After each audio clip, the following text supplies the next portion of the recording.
tô quase na mosca, né, professor? Quer dizer, ele errou 100 mil quilômetros, né? Mas 100 mil metros, né? Quilômetros por segundo. Mas ele pelo menos chegou perto, né? Depois o outro, que a gente estava falando ali, o norueguês, se não me engano, chegou a isso aí. Depois teve o outro que chegou 300 mil, né? Ele quase, aí sim, né? Quase acertou totalmente a velocidade. Impressionante, né?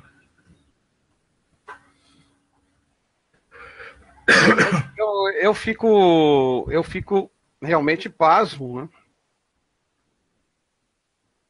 Fico realmente pasmo com isso, né? A pessoa vira aí para afirmar uma coisa que ela desconhece, ou sei lá, né? Como verdade, seria um tipo de amparo, né? Nem lógico, nem científico, nem nada. Essa dos físicos não entendem. Essa foi muito engraçada. Ainda mais com Einstein, né? Ainda mais com Einstein sendo um exemplo, né? Aí não tem o que falar. Realmente matou a pau. O próprio Einstein disse, abre aspas, a teoria da relatividade restrita se originou das equações do campo eletromagnético de Maxwell. Fecha aspas. Pois é. Pois é. Quem é que tinha perguntado aqui? Queria saber. Ah, o seu amigo professor. Ele perguntou o seguinte: é possível desacelerar o tempo? De quem? Que amigo perguntou isso? O pombo infinito. Tá, tá bom. Senta o rabo em cima de um raio de luz. É só você acelerar um corpo até a velocidade próxima da luz, você vai perceber que o tempo para observado desse objeto se dilata. Esse é um experimento comum. Essa é uma observação comum feita nos raios cósmicos. Na alta atmosfera, quando os raios cósmicos atingem a alta atmosfera, há um decaimento radioativo que libera os famosos meson-mi. Os mesons são partículas subatômicas que têm nos laboratórios um tempo de meia-vida da ordem de segundos ou milissegundos, né? Milésimos de segundo. Só que quando eles são criados na alta atmosfera, eles são criados em velocidades relativísticas. Relativística significa que da ordem de 99,99% da velocidade da luz. E esses mesons conseguem atravessar toda a atmosfera até as chapas fotográficas dos sensores e serem registrados. Eles só podem ser criados no choque de raios cósmicos com as camadas superiores da nossa atmosfera. Não obstante, eles atravessam toda a nossa atmosfera por cerca de 100 quilômetros e numa velocidade tão alta que o tempo de meia-vida deles, que seria de milissegundos, passa a ser da ordem de 15 minutos. Ou seja, o tempo para eles foi desacelerado. Eles estão com o tempo dilatado. É possível, sim. É possível e é feito todo santo dia nos laboratórios de toda a Terra. Certo? Beleza. Perguntas para o professor? Essa do que a Terra gira a uma velocidade constante. Veja, primeiro que a velocidade linear varia, né? Roger, aí a única coisa que tem que se lançar mão é do princípio da inércia. Um corpo ou está em movimento ou está em repouso. Em movimento, um corpo ausente de qualquer força externa, sem ser empurrado, puxado, chutado, girado, batido, sem que nenhuma força externa interaja, um corpo permanece com seu estado de movimento inalterado. Então, se você colocar uma bola para girar numa superfície com atrito zero, né, no vácuo, onde não vai haver nenhuma fonte de dissipação de energia, ou seja, a bola não vai ser friccionada, não vai ser empurrada, não vai ser atingida por nada que mude seu estado de movimento, ela vai manter seu estado de movimento ad infinitum. Ou seja, a Terra vai girar com velocidade constante. Certo. Beleza. Tá até tudo bem. Teoricamente, a Terra, ela tá diminuindo a velocidade dela porque um pentilionésimo porque existem as interações gravitacionais. É isso? Sim, as interações gravitacionais existem e elas freiam o movimento de rotação. Mas a intensidade é tão pequena que o negócio vai levar bilhões ou trilhões de anos. Certo. Entendeu? Não, é só para deixar claro, porque eles estavam discutindo uma coisa assim lá. E ainda mais simples que isso, era a velocidade linear de rotação da Terra, porque o cara acha que só tem uma. E não. A velocidade linear varia de acordo com a posição, a latitude que você tiver. Então não adianta nem pensar. Velocidade angular se autodefine. Quando você fala velocidade angular, você tem que definir um ponto em relação ao qual o ângulo varia. E aí você define a velocidade angular. Mas quando você fala simplesmente velocidade, você tem que definir o ponto em relação ao qual a velocidade está medida. Senão, você não consegue definir velocidade. Velocidade linear da Terra. Linear em relação ao quê? Velocidade linear de qualquer ponto da superfície da Terra em relação ao eixo de rotação. Isso. Tá? Você pode medir a velocidade daquele ponto em relação a alfa do Centauri. Alfa Centauri. Certo? A estrela alfa do Centauro pode ser considerada como um objeto distante e imóvel e você mede a velocidade de rotação da Terra em relação a ela. Vai ser diferente da velocidade de rotação em relação ao eixo da própria Terra.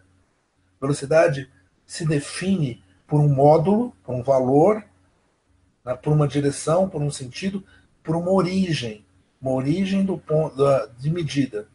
Se você não definir em relação ao que você está fazendo a medida da velocidade, simplesmente não faz sentido. Não tem razão lógica. Não faz sentido expressar qualquer número chamando isso de velocidade, entendeu? Então, isso é uma imprecisão da linguagem do dia a dia que a gente adota. A gente está acostumado a deixar implícito essa origem. Quando você fala a velocidade do automóvel, você está sempre se referindo à velocidade do automóvel em relação à faixa de rolamento, em relação à estrada ou à rua a qual ele está percorrendo. Ponto. Simples assim. Tá? Agora, quando você quer dar uma descrição rigorosa de um fenômeno, você não pode se furtar jamais de definir qual é o ponto de origem em relação ao qual a velocidade está sendo medida. Simples assim também. Então, esse é um referencial. Né? Sem a definição do referencial, não existe velocidade. E esse é um erro que os terraplanistas cometem o tempo todo. Eles usam da imprecisão da linguagem para tentar passar criar um espantalho na cabeça das pessoas. Olha que coisa, velocidade supersônica. 1.600 km por hora. Amigo, a supersônica já deixa implícito o referencial de medida. Quando você diz que um objeto tem uma velocidade supersônica, você quer dizer que aquele objeto se movimenta numa velocidade maior que a velocidade do som no meio no qual ele está sendo, no qual ele está se movendo. A Terra não tem velocidade supersônica. Não tem, simplesmente Perfeito. Não tem. Aqui dentro, em relação... Porque a atmosfera se move junto com a Terra, meu amigo. A velocidade da Terra em relação à atmosfera é desprezível. Né? A atmosfera tem movimentos próprios. Você não consegue definir velocidade supersônica.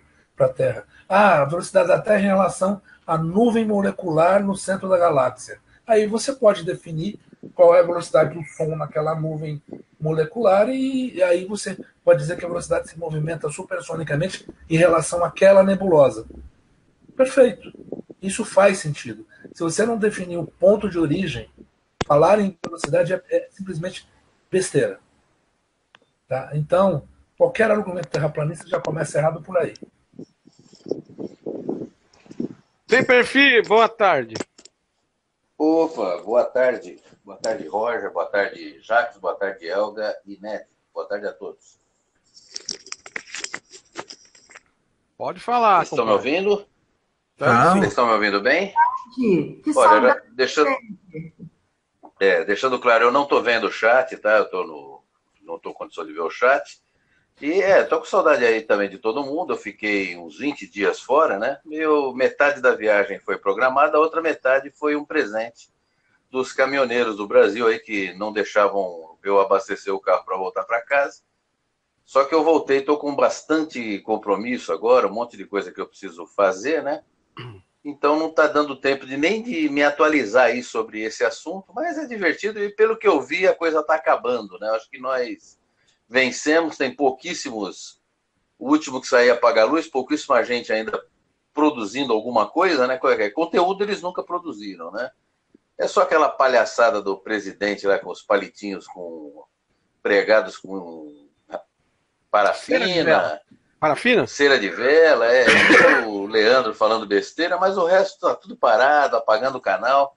Já nós acabamos com todos os argumentos dele, só sobrou aí o novo planista aí, né, o mais novo, né? Eu acho que é um rapaz que tem um canal muito divertido, que ele realmente tem uma dificuldade enorme de entender os conceitos, aí ele nega tudo, mas até aí tudo bem. Então acho que ganhamos essa guerra, né? Essa guerra já acabou. Não tem mais discussão, não tem mais. O pessoal não está nem indo mais me xingar, tá? Parou até de me xingar já, de me ofender. O cara que ficava discutindo meu salário apagou um monte de vídeo de terra plana, só quer falar de política agora, de caminhoneiro, de capitalismo. Então tá tudo tranquilo e eu acho que já desistiram. Só tem uns trolls aí, que esse monte de gente que, como eu falo, não sabe fazer um ó com o copo e fica querendo discutir ciência, aí fica difícil. Mas no mais eu estou totalmente desatualizado aí. Estou correndo atrás de um monte de coisas e é um prazer estar com vocês aí de novo. Pois então, bem-vindo de volta, coronel. A ignorância continua, viu, sempre vai surgir um idiota ou outro falando merda no chat. É impressionante. E agora temos o plano infinito, né? Eu estava me divertindo aí, o amigo do Mr. Beats. Dizem que cada um tem o seu pombo preferido, né? Nós perdemos os pombos, né? Os pombos foram acabando, rapaz. Eles estão minguando, né? Deu alguma praga aí no pombal. Estão tudo quietinho, né? O Camping Weekend não aconteceu. Nossa senhora, rapaz. Tá tudo dando errado para eles mesmo, né? É que Deus está punindo, né? Deus está punindo esses caras aí por falar merda. Não aguentou mais, Deus. Falou, chega. Eu adoraria ir ao Capim Day, né? O Capim Weekend, para ver as palestras maravilhosas, né? Mas, infelizmente, eles não conseguem nem organizar um evento, né? Tudo que eles fazem dá errado, até porque eles não têm capacidade organizacional nenhuma, né? E eu ia lá ver a palestra maravilhosa sobre aprender por que arroz dá câncer. É uma coisa impressionante, legal. Apesar de que não tem problema, porque câncer a gente cura com cetoconazol, né? Já que é um fungo. E eu só vou agora dar um tempinho, organizar minhas contas, organizar o processo que eu estava fazendo. Depois eu vou voltar e me dedicar a pegar essas pérolas que eles deixaram para a gente fazer aí o pombo de ouro e dar um pouco de risada das besteiras que falaram, né? Que estão parando até de falar. Até o canal dos Pombosóbios, vocês têm sabido de alguma novidade lá dos Pombosóbios? Tem inventado mais alguma? Não. Sinceramente, eu nem fui atrás. Mas eles com certeza estão aí falando merda. Eu não vi, mas com certeza deve estar produzindo aquele material maravilhoso deles lá. Aquela realidade realmente divertido.